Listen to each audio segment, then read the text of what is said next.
আসসালামু আলাইকুম। আশা করি সবাই ভালো আছো, আমিও ভালো আছি। অনেক দিন থেকে অনলাইনে ক্লাস নেওয়া হয়নি, আবারও নতুনভাবে অনলাইনে ক্লাসগুলো চালু করছি এবং সবার জ্ঞাতার্থে একটি বিষয় অবগত করতে চাই যে আগামী কাল থেকে রাত্রি 9টার সময় আমাদের চ্যানেলে টিএস প্রাইভেট হোম অথবা আমাদের ফেসবুক প্রোফাইল যেটি রয়েছে টিএস প্রাইভেট হোম, আমাদের টিকটকের যে আইডি রয়েছে টিএস প্রাইভেট হোম, সেখানে তোমরা নতুন নতুন ক্লাস পাবে।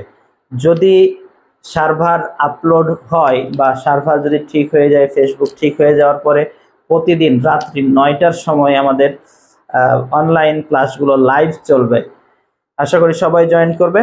আজকের আমাদের যে ক্লাসটি সেটি হচ্ছে অষ্টম শ্রেণীর একটি ক্লাস। অষ্টম শ্রেণীর গণিতের প্রথম অধ্যায় ক্রমিক সংখ্যার গাণিতিক অনুসন্ধান। তো ক্রমিক সংখ্যার আমরা কিভাবে গাণিতিক অনুসন্ধান করতে পারি সেই বিষয়ে তোমাদেরকে আমি আজকে 4টি ইনফরমেশন দিব।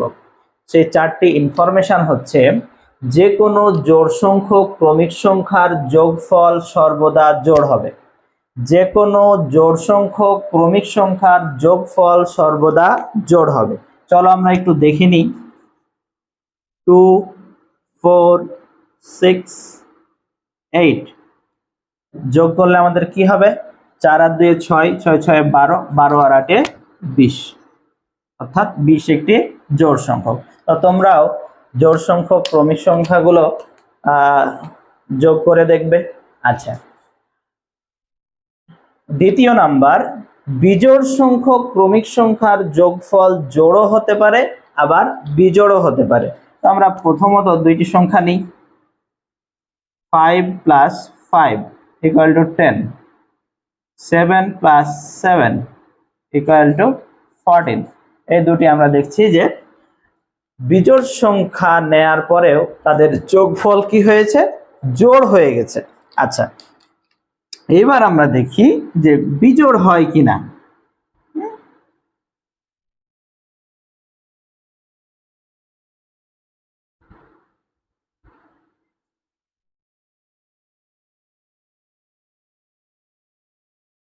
5 + 5 তাহলে কত হয়েছে? 13। 5 × 5 = 10 আর 3 = 13। এটা একটা বিজোড় হয়। তাহলে বিজোড় সংখ্যক ক্রমিক সংখ্যার যোগফল বিজোড়ও হতে পারে, জোড়ও হতে পারে।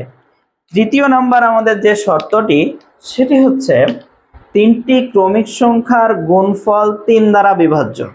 তিনটি ক্রমিক সংখ্যার যোগফল, আচ্ছা, তিনটি ক্রমিক সংখ্যার যোগফল 3 দ্বারা বিভাজ্য। তাহলে তিনটি ক্রমিক সংখ্যার যোগফল আমরা পেয়েছিলাম এখানে কত? 13 পেয়েছি। তো 13 যেহেতু একটি মৌলিক সংখ্যা, আর ওটা তো আমাদের ক্রমিক সংখ্যা ছিল না, তাহলে আমরা তিনটি ক্রমিক সংখ্যা নিয়ে নিই। তিনটি ক্রমিক সংখ্যার যোগফল 3 দ্বারা বিভাজ্য। তাহলে আচ্ছা, ক্রমিক সংখ্যা কি বোঝায় আগে সেই জিনিসটা আমরা একটু বুঝে নিই। ক্রমিক সংখ্যা বলতে আমরা যেটা বুঝি সেটা হচ্ছে যাদের বিয়োগফল 1, অর্থাৎ 4 থেকে 3 বাদ দিলে 1, 5 থেকে 4 বাদ দিলে 1, অর্থাৎ দুইটি সংখ্যার পার্থক্য যখন 1 হয় তখন সেটাকে আমরা ক্রমিক সংখ্যা বলে থাকি। তো তাহলে তিনটি ক্রমিক সংখ্যার যোগফল, তাহলে আমরা নিই 2, 3, 4 = কত? 6, 9। তাহলে 9 / 3 = 3, অর্থাৎ তিনটি ক্রমিক সংখ্যার যোগফল 3 দ্বারা বিভাজ্য। এবার সে তিনটি ক্রমিক সংখ্যার গুণফল 6 দ্বারা বিভাজ্য। তাহলে তিনটি ক্রমিক সংখ্যা গুণ করি।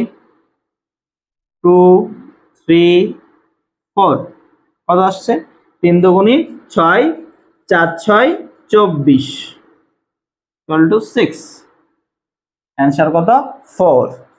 তাহলে আমরা দেখতে পাচ্ছি যে তিনটি ক্রমিক সংখ্যার যোগফল 3 দ্বারা বিভাজ্য, আবার তিনটি ক্রমিক সংখ্যার গুণফল 6 দ্বারা বিভাজ্য।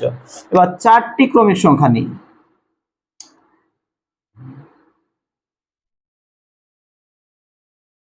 4টি ক্রমিক সংখ্যার গুণফল 24 দ্বারা বিভাজ্য। 4টি ক্রমিক সংখ্যার গুণফল 24 দ্বারা বিভাজ্য। আচ্ছা, তাহলে 3 দুগুণা 6, 4 6 24, আর 5 24 কত হয়?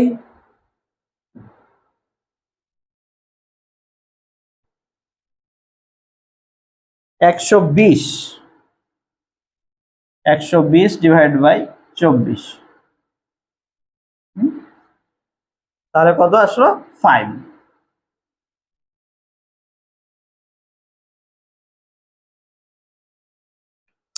তাহলে আমরা 4টি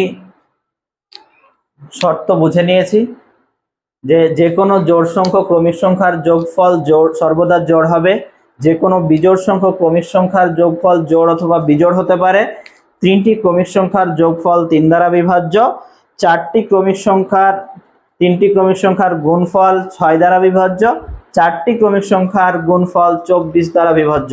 ধন্যবাদ। আজ এই ক্লাসটি এইটুকু। পরবর্তী ক্লাস রয়েছে। পরবর্তী ক্লাস হচ্ছে প্রাচীন মিশরীয় 13 গিটের দড়ি পদ্ধতি।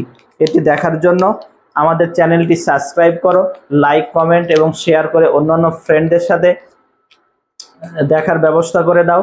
এবং যারা ভর্তি হতে চাও টিএস প্রাইভেট হোম, হজরমোড়, জামালপুর, পদ্মা আবাসিক, রাজশাহী, হজরমোড়, জামালপুর, পদ্মা আবাসিক, রাজশাহী, আমাদের সাথে যোগাযোগ করতে পারো।